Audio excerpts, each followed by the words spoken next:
Hi guys, it's Carlo here. Thank you for listening to our latest episode.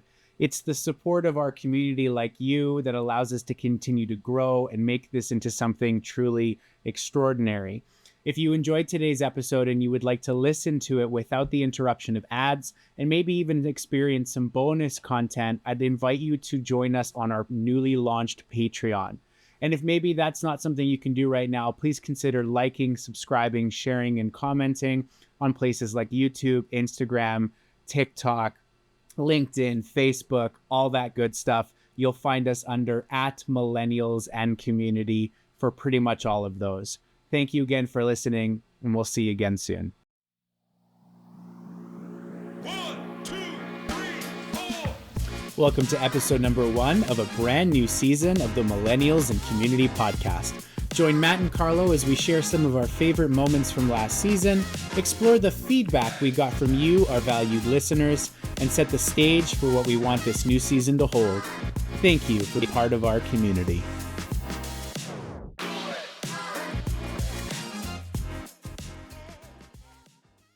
Well, hello everybody. We're really glad to be back with you. My name's Matt. This is Carlo. This is the M.A.C podcast.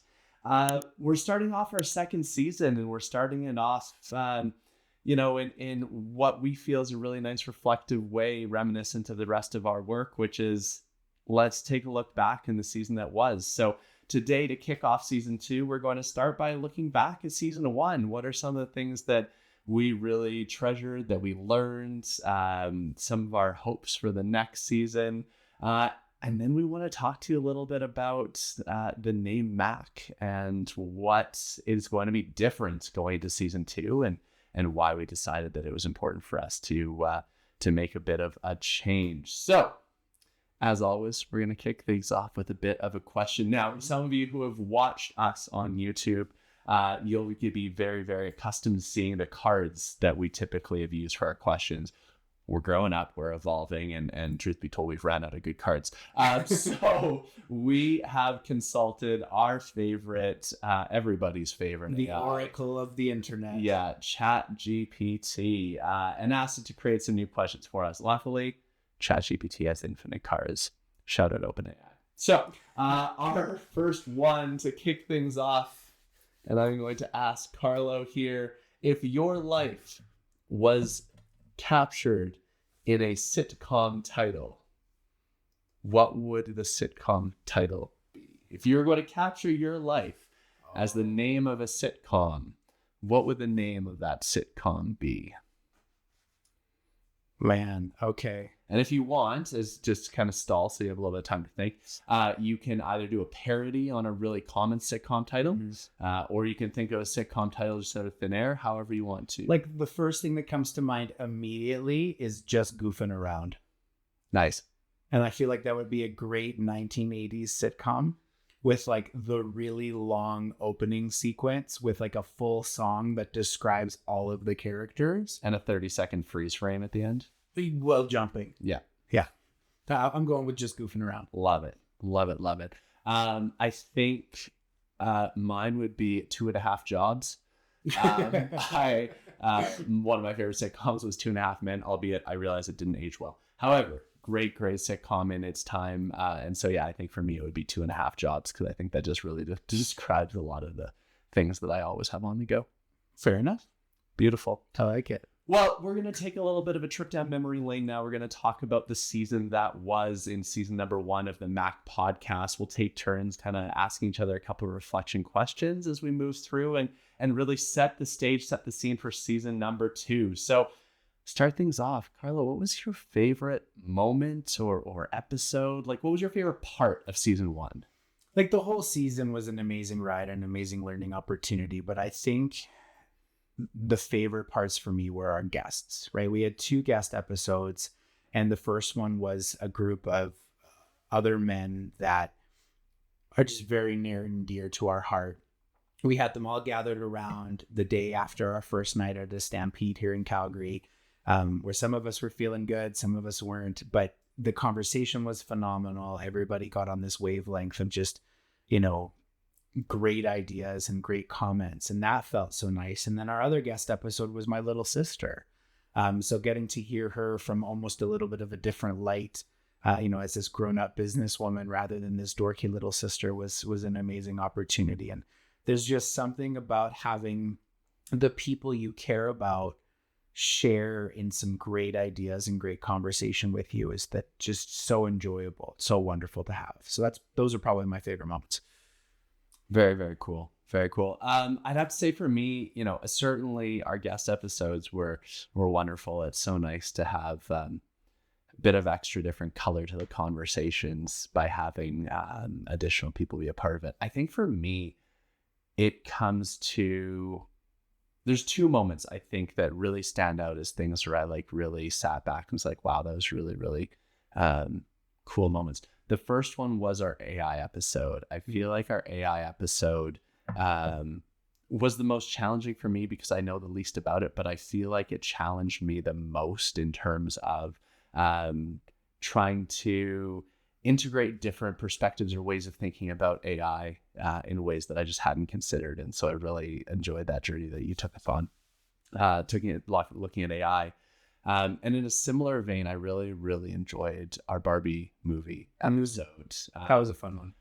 For me, I think it really displayed some difference in perspectives, different ways of considering information. And I think that some of the different perspectives that each of us shared are reminiscent of different perspectives held, hopefully, by our audience. So hopefully there's some relatability there. And it just felt fun to have some of those conversations that, the Barbie movie can either be taken as a very superficial, fun, light movie, or it can be taken a lot of depth in terms of some of the inherent meanings around feminism and patriarchy and some of those things. And so it's really fun to try to get in and unpack some of that. And I feel like that's probably very common of most media, whether it's now or earlier. Like you think about all the books we read through school where our teachers were like, well, what did she mean about this sentence? You're like, I don't know. She wrote a book. Why does it have to mean everything? Reading comprehension's the worst. Yeah. So I'm on board with you there. Wonderful. Those were great moments. The Barbie episode is definitely a good one for sure. Very, very cool. All right. So as we continue down this path of some of the things that we valued in our first season, one of the big ones for me that I'd like to ask you is, what do you think was your big takeaway? What's one lesson learned from that first season of our show? Yeah, I think that, and we joked a lot about it during the season, but I think it was still a really big takeaway for me. Certainly if any of you were doing a drink counter on the number of times we use the word value, you'd be getting loaded listening or watching to our podcast. But for me, I think just different ways in thinking, considering the word value was such a massive part of the experience for me. And thinking about how people can define value in so many different ways. And I had never thought that something as simple as the concept of value could be so intrinsic to everyone individually. But that's something that I really learned and took away from the first season. Well, and it is a really good point, because as we look at what this show means to both of us, I know for me, one of the big things is that we are providing a sense of value to people. And that can be so hard as a content creator, because you don't really know what it is people are going to take away from what you put out there, which is why in season 1, we said so many times over that in reality, we do this for ourselves because we find value in it, but the hope is that others will as well. So it's just an interesting mind game to try and have to figure out exactly what that means, not only to you, but to the people that are hopefully listening. I think for me, one of the biggest takeaways I had from our first season was this concept of vulnerability. So there was quite a few moments where I used this show kind of unabashedly as just a sounding board. These are the conversations that Matt and I have on the regular, even when there isn't a camera on. So why would those conversations be really any different if the camera was on? And so there was things I struggled with throughout the year. There were things that I needed to bounce off of someone else, or even just hear myself say.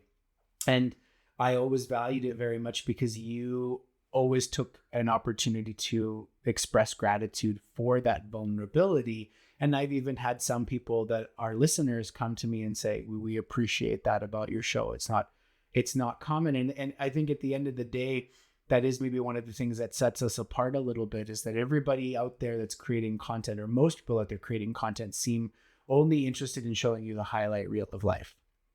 But that's not really what life is, right? Life is those moments of uncertainty and those moments of trying to figure things out.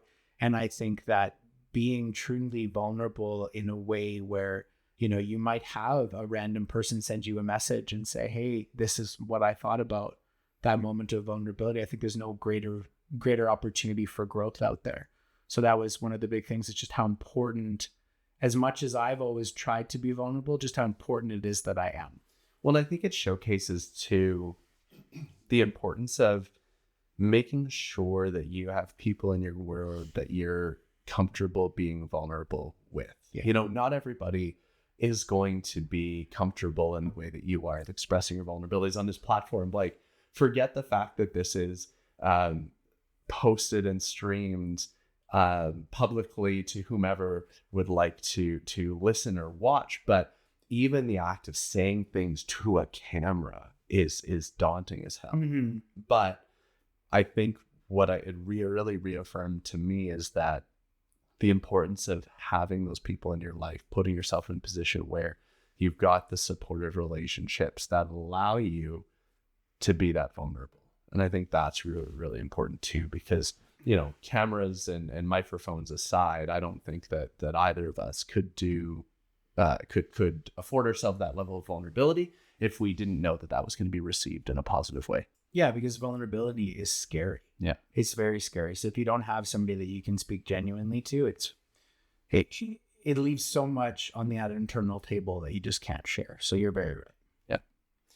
So we kind of talked about what we learned as far as the content, I suppose, what we learned from the content of the podcast.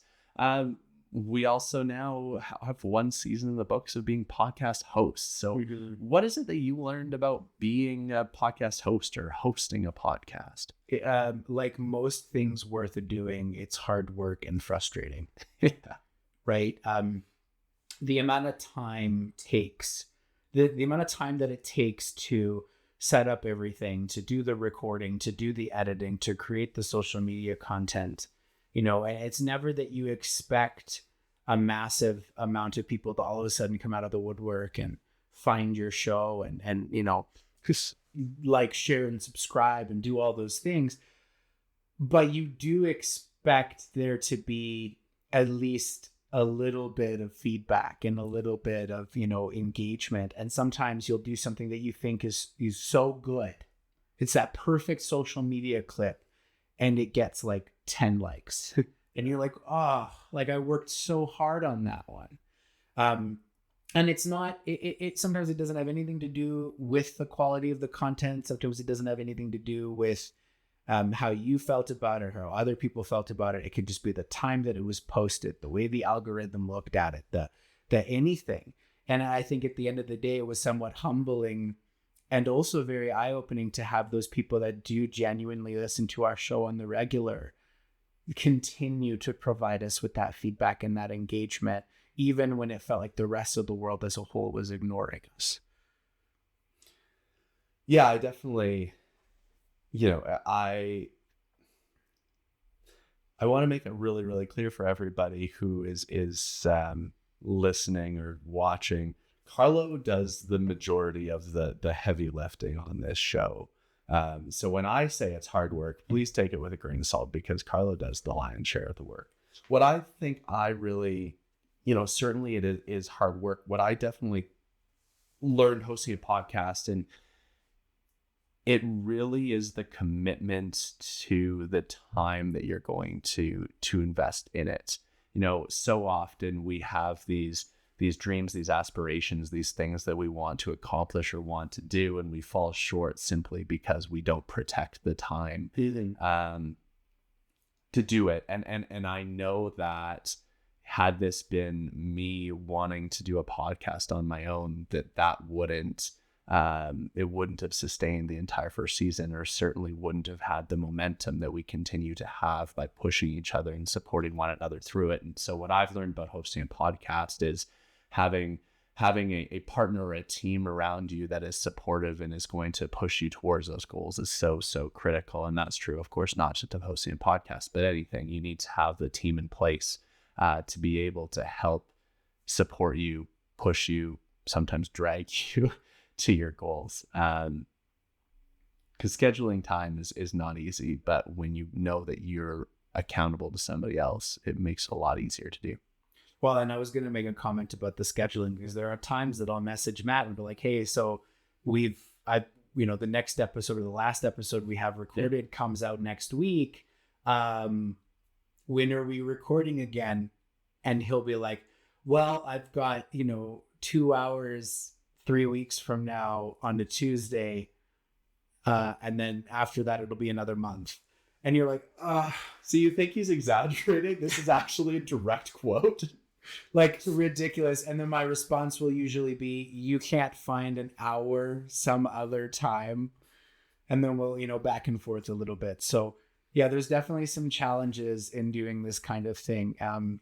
But you're absolutely right. It's this idea that we bounce back off of each other, because there are moments in time where, like, I look at the work that I have to do to get everything ready, and I message Matt and I go, I just don't feel like doing any of this for next week's episode.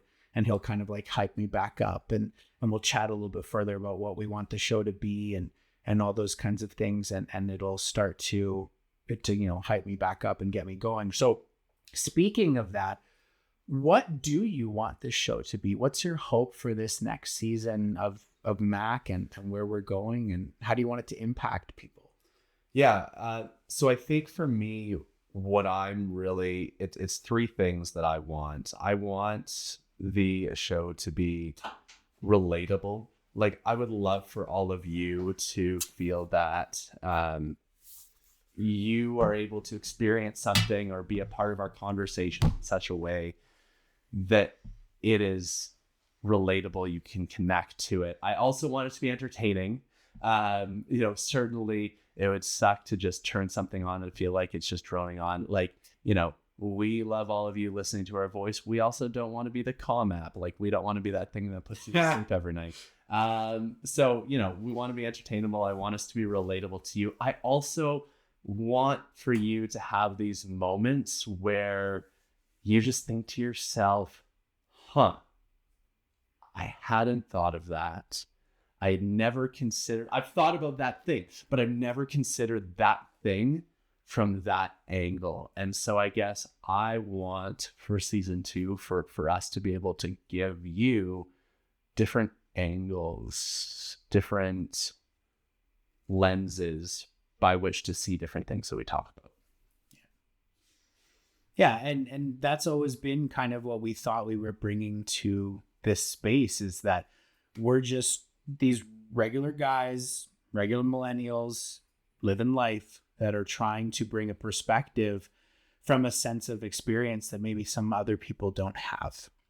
And it was always so important to me that maybe it would make people think a little differently about a challenge that they're going through or something like that. And I think for me, the big wish and the want I want for this show is that the community part actualizes. In season 1, we tried this Discord idea, and unfortunately it never really took off. I think we had maybe 1 or 2 people join in, and there just wasn't a lot of engagement in there. And that's okay. Like, you try things and sometimes they don't work. But my hope would be is that as we find these like-minded people, because if you're going to sit and you're going to listen to a half an hour to an hour long podcast with 2 guys in a room, you probably have the same thought processes or close as we do, right? Otherwise, why would you listen to us? So that means as we find these like-minded people that listen to this show, that engage with this show, I would want there to be a sense of community that grows out of that. I want there to be, dare I say, maybe some friendships that grow out of it, so that when there is something going on in your life, then you can find the vulnerability for it. there's going to be someone that's going to help you through that and help engage with you to, be your sounding board. Because like Matt said, it's so important that you have that in your life, and not everybody does. Yeah. So if we could create a group where you can find those people for you, that would be like my ultimate goal of what this show would be. Yeah. And let's be really clear about something. I mean, I want to push back on something you said, because I think it's really, really important. You just shared that like we're two regular guys that are doing this thing in hopes that we can like support and create this community of people to support each other. I don't think either one of us thinks that we're regular guys. So let's be really, really clear about this, because I don't think that either of us thinks that we're regular guys. I think that we both feel that we have something that we can offer, because otherwise we wouldn't feel that there is enough of us to be able to present something worthwhile to be listened to. But here's my thing when I think about that, because both of us have an ego.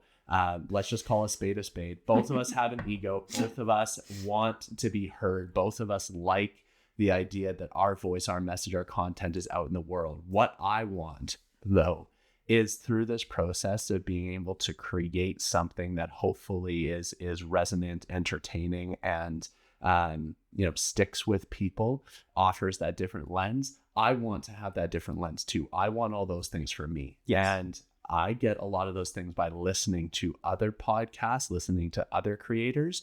But I also experience that by having those conversations with you.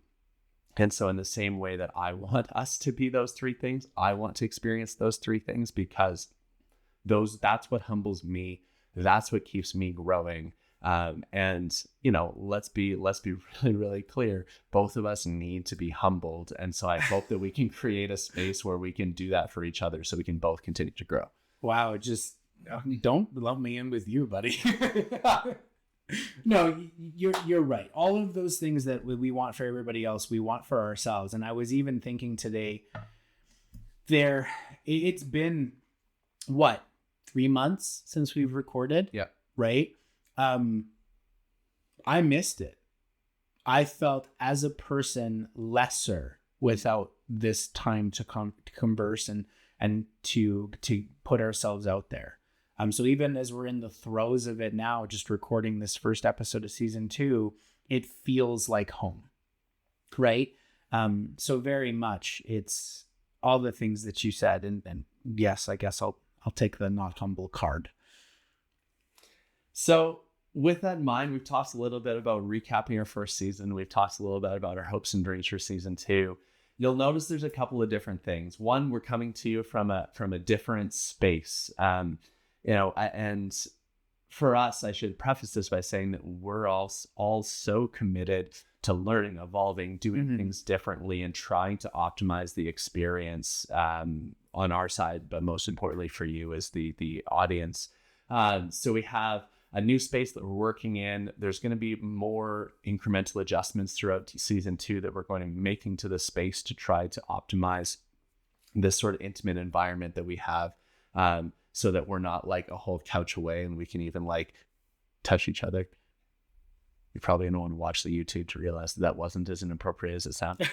And then you'll notice too that there is in fact a logo here that for those of you who are watching on something bigger than a phone, you can probably see that there's a change. And you may have even noticed a change when you logged into to look at the podcast today. And that is that we, as the M.A.C podcast, are changing our name. We are changing our name from the Men and Community Podcast to the Millennials and Community Podcast. And we thought we'd take the last couple minutes of this episode today, tell you a little bit about why we felt that it was important to make that shift for season 2. Yeah, at the end of season 2, we kind of announced we were taking a small hiatus to sit back and kind of figure out what we wanted season 2 to be, because we didn't want to just continue down the same path. We really enjoyed season 1, but it became apparent to us as we talked back and forth that nothing that we really talked about was specific to men, right? A lot of our listenership is female, and there was nothing that limited anybody from listening, and we wanted that to be apparent in our name. We wanted it to be apparent for people that they could tune in regardless of their background, their age, their identification, whatever. We wanted them to have a place that they could come and gain all of the things that we talked about. So we started to think about, well, who is it really that we are? Like, what are we trying to identify as in this space? And it as we looked back through our episode list, a lot of the things that we talked about, not exclusive to millennials, but something that is impacting us in pretty heavy ways now more than ever. And we realized, well, that's the frame of reference that we're coming from, is that we are millennials that are just trying to make a good impact in our communities and leave this world a little better than we found it. Yeah, and I think that as we'll continue to explore throughout this season, there are so many things that millennials as a generation are experiencing in being sandwiched between the generations before and the generations after. And I think that there's so much depth there. And, we really, really felt that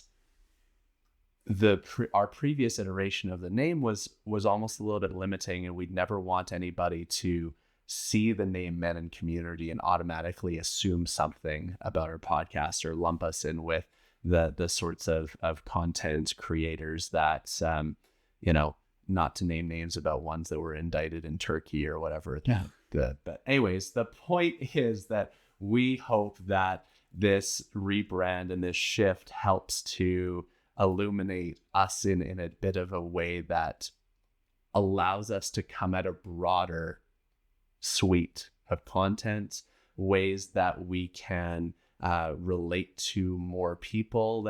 And even if you're not a millennial listening to this podcast, that's okay. Hopefully this is something that, we as two people from a millennial generation can create some things of interest and intrigue to help foster a greater understanding and more empathy across generations. And it just happens to be from the perspective of two millennials. Yeah. And I think the word empathy that you use there is really fitting, because it does very much feel, as we go through the struggles of life, especially in our age bracket, where we are almost, it feels like we're somewhat unheard, right? I have conversations with my dad all the time, and he still very much fits under that baby boomer mentality of, well, this is the way things are and you can't change them, and this is why this is bad and why this is good and all those kinds of things. But I feel like as a whole, our generation has learned to be very fluid with things, right? We want what's best for everybody without it hurting anyone. And that's a big pill to swallow. It's a hard thing to do. And we've grown up in this world right now where it seems like everybody's out to take your money and everybody's out to, hurt you so that they can have more. And that's the complete opposite of what this show is about, in my opinion. This show is entirely about how can we benefit everyone? How can we create a world where people have others to lean back on, even when the rest of the world is trying to tear you down, right? So the name felt fitting. We still got to play off the Matt and Carlo thing, which was important to me. I'm a sucker for a good pun. And we took a lot of suggestions on the M.A.C name, and some less constructive than others. So thanks to those of you who submitted your applications for what M.A.C could be as an acronym. We turned down every single one of you. But most importantly, we feel like we've landed on something, and this will be season 2, and maybe season 3 will have the same name. Maybe it won't. Maybe we'll keep exploring different macronyms. Wonderful. So that's going to be season 2, everyone. We're really, really excited to take you on this journey with us. We're going to try closing with another fun question. The way we opened, had some feedback that, some folks would like to see us end on the same fun level in which we started. So we're going to do that, and then we're going to share gratitude. So, we started talking about our sitcoms at the beginning. If your life was a sitcom, what would it be? Well, in true millennial fashion, because we're the first generation that really kickstarted these stupid social media things. If your life was a hashtag, what would your hashtag be? Hashtag Y. Like the letter or the word? WHY. For 2 reasons. One, because having a why is important, right? Drives you in everything. 2, also like, why? Love it. Context is everything. Love it. Love it. I think mine is going to be a little bit less double-ended. Mine would be hashtag playing with purpose or playful purpose, something with play and purpose. For those of you who know anything about me, that's pretty self-explanatory. And if you don't, stay tuned for like the next couple episodes. We're going to get like a little bit deeper into each one of us and reintroduce ourselves to the crew that's watching us. So really, really looking forward to that. Carlo, I'm feeling really, really grateful. We had the chance to go on a holiday together as a part of a bigger group not too long ago, and anytime you're going on any sort of a group experience, there's all sorts of dynamics and all sorts of experiences, and trying to navigate everybody wants to make sure that everyone goes on the excursion that they want and all the things.